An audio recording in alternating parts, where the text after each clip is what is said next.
Bismillahirrahmanirrahim. Alhamdulillah nahmadu wa nasta'inu wa nastaghfiruh wa na'udzu billahi min syururi anfusina wa min sayyiati a'malina may yahdihillahu fala mudhillalah. Alhamdulillah, pertama sekali marilah kita bersama-sama merafakkan setinggi-tinggi kesyukuran kita kepada Allah Subhanahu Wa Taala kerana dengan izinnya kita dapat berkumpul bersama-sama di dalam satu forum santai pada pagi yang penuh barakah ini. Sebelum itu, izinkan saya memperkenalkan diri saya terlebih dahulu. Saya Muhammad Syazwan bin Tumin selaku moderator anda pada pagi ini. Seterusnya, saya akan memperkenalkan kepada penonton-penonton sekalian ahli-ahli panel kita yang lain, iaitu ahli panel pertama kita yang sigap lagi bergaya ialah Muhammad Arsyad. Seterusnya, panel kedua kita ialah Nur Ain Sofia. Dan tidak dilupakan juga panel ketiga dan keempat kita ialah Nur Damia Husnina dan Muhammad Zairul Hazrin. Dan untuk pengetahuan para penonton sekalian, panel-panel kita akan mengupas satu topik yang selalu kita dengar, iaitu pembedahan plastik. Mesti ramai yang tertanya mengapa pada zaman ini ramai yang melakukan pembedahan plastik, sedangkan di dalam firman Allah Subhanahu Wa Taala di dalam surah At-Tin ayat 4, iaitu a'udzubillahi minasyaitonirrajim, laqad khalaqnal insana fi ahsani taqwim, yang bermaksud sesungguhnya kami telah menciptakan manusia dalam bentuk yang sebaik-baiknya. Surah At-Tin ayat 4. Dan apakah pandangan agama yang ada di Malaysia tentang pembedahan plastik ini? Tak berbuang masa, kita akan meneruskan lagi majlis kita dengan panel pertama, iaitu Muhammad Arsyad. Beliau akan menerangkan kepada kita apakah pandangan agama Islam tentang pembedahan plastik. Falyatafaddal mashkura. Terima kasih kepada moderator. Baiklah, saya akan menerangkan tentang perspektif pembedahan plastik dalam pandangan agama Islam. Agama Islam tidak melarang umatnya melakukan pembedahan plastik kerana ia bergantung kepada niat seseorang itu sendiri. Objektif sebenar melakukan pembedahan plastik ini hendaklah untuk bertujuan tertentu seperti membaiki kecacatan sejak lahir. Dalam pandangan Islam tentang pembedahan plastik ini terbahagi kepada dua pandangan, iaitu harus dan haram. Para ulama mengharuskan pembedahan plastik ini jika seseorang itu bertujuan memulihkan fungsi tubuh badan sebagaimana yang sepatutnya, seperti pembedahan untuk memulihkan kecacatan kekal, iaitu pembedahan rahang, hidung dan sebagainya, atau kecacatannya yang disebabkan kemalangan. Kerana pembedahan plastik ini sudah lama berkembang ketika zaman Nabi Muhammad SAW. Sebagai contoh, membuat hidung daripada perak dan emas bagi menggantikan hidung yang telah cacat, seperti yang telah dilakukan oleh seorang para sahabat yang bernama Ar-Fajah bin As'ad radhiyallahu anhu. Disebabkan itu, pembedahan plastik ini diharuskan oleh sebahagian ulama jika seseorang itu mempunyai sebab-sebab yang kukuh bagi ia melakukan pembedahan plastik ini. Selain itu, sebahagian ulama juga mengharamkan atau melarang pembedahan plastik ini kerana ia bertujuan untuk mengubah ciptaan Allah SWT yang mana sudah baik bentuk tubuh badannya. Ini kerana terdapat segelintir orang yang ingin mengubah bentuk tubuh badannya supaya menjadi lebih cantik dan menarik.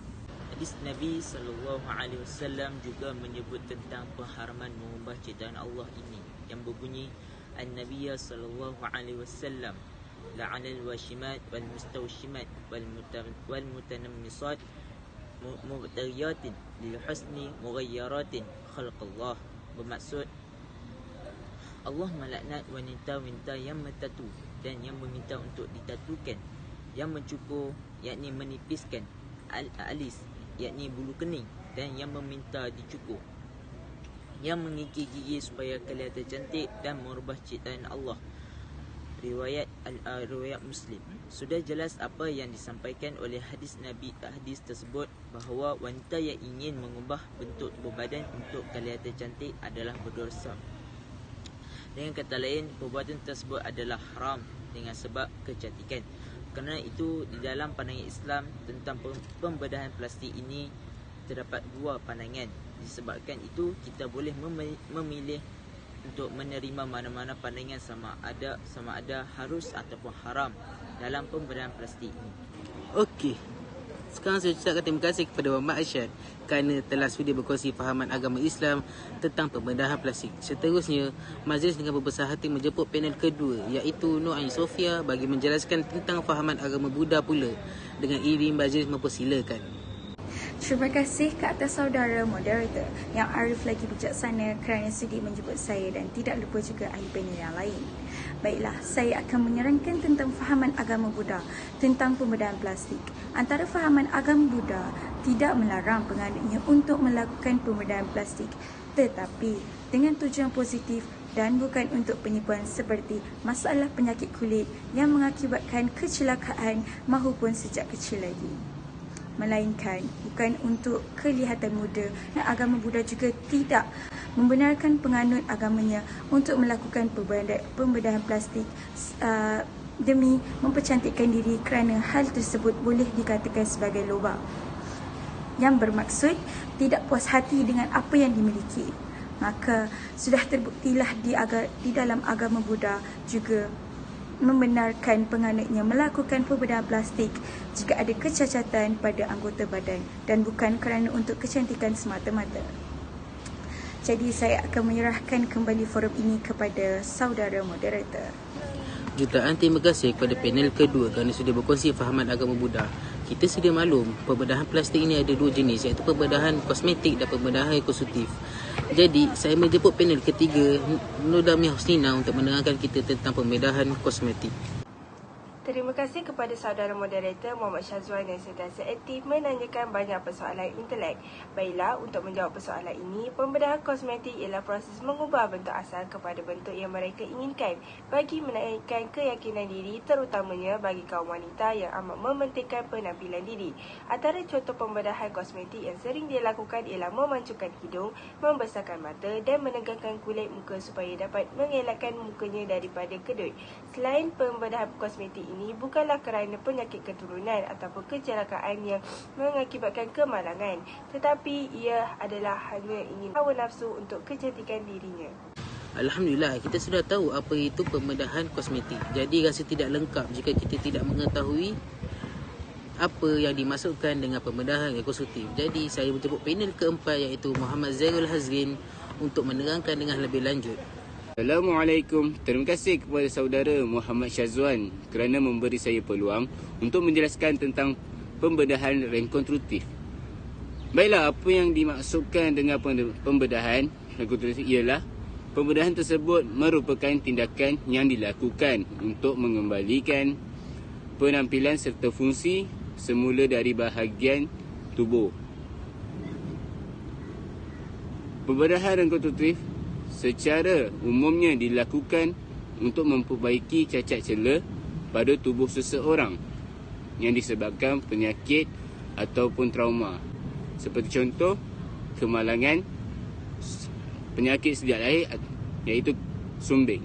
Terima kasih kepada panel keempat. Maka sekarang sudah lengkaplah fahaman kita tentang pembedahan kosmetik dan konstruktif. Jadi kita sedia maklum, setiap perbuatan pasti ada baik dan buruknya. Dan saya menjemput kembali panel pertama untuk menerangkan apakah kebaikan jika melakukan pembedahan plastik. Terima kasih kepada moderator. Baiklah, saya akan menerangkan tentang kebaikan pembedahan plastik ini. Antara kebaikan pembedahan plastik ini dapat menutup aib seseorang itu, yang mana ia mempunyai kecelakaan di bahagian tubuh badan atau penyakit yang wujud sejak lahir lagi. Sebagai contoh, masalah sumbing atau rekahan lelangit. Ini merupakan pembedahan rekonstruktif yang paling popular di Malaysia. Pembedahan ini dapat membantu seseorang itu untuk bertutur dengan lebih jelas serta meningkatkan keyakinan pada diri, kerana apabila ia mempunyai kecacatan pada tubuh badannya, menyebabkan seseorang itu berasa malu untuk berhadapan dengan orang ramai kerana mempunyai rupa yang tidak sempurna. Dengan itu, pembedahan plastik ini dapat membantu dirinya untuk tidak berasa malu lagi dan dapat ia meneruskan hidup. Masalah ini juga diharuskan dalam Islam kerana ia bertujuan untuk kembali kepada fitrah asal ciptaan Allah yang sememangnya cantik dan indah. Sebagaimana firman Allah SWT, "Billahi minasyaitonir rajim. Laqad khalaqnal insana fi ahsani taqwim." Bermaksud, sesungguhnya kami telah menciptakan manusia dalam bentuk yang sebaik-baiknya. Suratul At-Tin ayat 4. Dan kita akan teruskan dengan keburukan ketika melakukan pembedahan plastik yang akan disampaikan oleh panel kedua. Terima kasih kepada moderator. Baiklah, seterusnya saya akan mengkongsikan tentang keburukan-keburukan melakukan pembedahan plastik. Keburukan melakukan pembedahan plastik tersebut ialah mereka akan mengalami lebam dan pendarahan di bahagian pembedahan, dan mereka juga terpaksa menahan kesakitan demi kecantikan yang ingin mereka perolehi. Seterusnya, Allah SWT akan memberikan azab kepada orang-orang yang menzalimi diri sendiri. Oleh itu, melakukan pembedahan plastik juga mampu membawa ke arah kematian kerana diberikan ubat bius yang melebihi had, dengan itu mengakibatkan rosakan otak dan serangan jantung. Alhamdulillah, kita sudah hampir tahu semua tentang pembedahan plastik. Jadi, bolehkah saya tahu ada ke rakyat Malaysia yang melakukan pembedahan plastik ini? Soalan ini saya tujukan kepada panel ketiga kita. Terima kasih kepada moderator untuk menjawab persoalan ini. Terdapat beberapa rakyat Malaysia yang melakukan pembedahan plastik seperti Muhammad Saifuddin bin Alias yang dikenali sebagai Safi Ilyas. Beliau merupakan seorang usahawan kosmetik yang berusia 28 tahun. Beliau telah mendedahkan proses menjalani pembedahan kosmetik di laman Instagramnya pada bahagian wajahnya, hidung dan sebagainya yang hampir mencecah sebanyak 1 ke 2 juta ringgit. Pada suatu ketika dahulu, beliau pernah mencuba untuk berubah kepada jantina asal dan ingin mendalami ilmu agama dengan lebih dalam. Ini termasuklah ingin bertindak drastik untuk membuang semula silikon payudara yang dibuat sebelum ini. Tiba-tiba mendapat berita yang mengejutkan bahawa beliau telah kembali semula ke dunia maknyahnya akibat tidak tahan dengan kritikan dan kutukan daripada sesetengah pihak yang tidak senang dengan caranya. Setiap masalah di dunia pasti akan ada solusinya. Jadi, bolehkah panel kedua memberitahu sedikit cara-cara mengatasi masalah pembedahan plastik yang kini tular di seluruh Malaysia? Terima kasih sekali lagi kepada moderator. Seperti mana yang kita lihat, kini isu pembedahan plastik sering menjadi bualan masyarakat di Malaysia. Namun, apakah jalan penyelesaian untuk mengatasi masalah ini? Terdapat beberapa cara untuk mengatasi masalah yang berkaitan pembedahan plastik yang mana perlu diambil serius supaya masyarakat tidak mudah terpengaruh dengan budaya barat.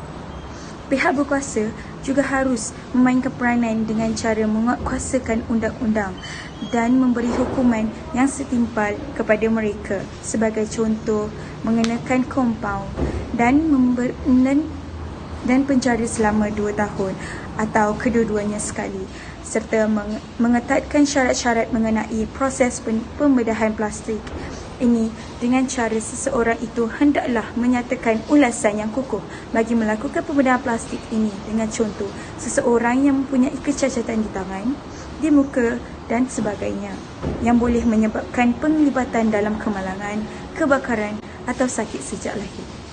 Alhamdulillah, summa Alhamdulillah. Dengan berakhirnya perkemalan forum kita pada pagi ini. Dan apa yang boleh saya simpulkan pada akhir program ini ialah agama Islam mengharamkan untuk melakukan pembedahan plastik ini jika mempunyai niat yang salah. Dengan itu, kita hendaklah bersyukur dengan anugerah yang diberikan oleh Allah Subhanahu Wa Taala. Janganlah kita sesekali mengubah ciptaan yang telah diberikan olehnya untuk kelihatan cantik di hadapan masyarakat semata-mata. Ingatlah bahawa ciptaan Allah itu adalah sebaik-baik ciptaan. Dengan ini, saya mengucapkan ribuan terima kasih kepada yang sudi mendengar forum kita pada pagi ini. Tidak dilupakan juga kepada para penis sekalian kerana sudi meluangkan masa dan berfikiran mereka kepada kita semua. Dengan ini, saya menutup majlis kita dengan tasbih kafarah dan surah Al-As. Akhir kalam, wabillahi taufiq wal hidayah. Wassalamualaikum warahmatullahi wabarakatuh. Assalamualaikum.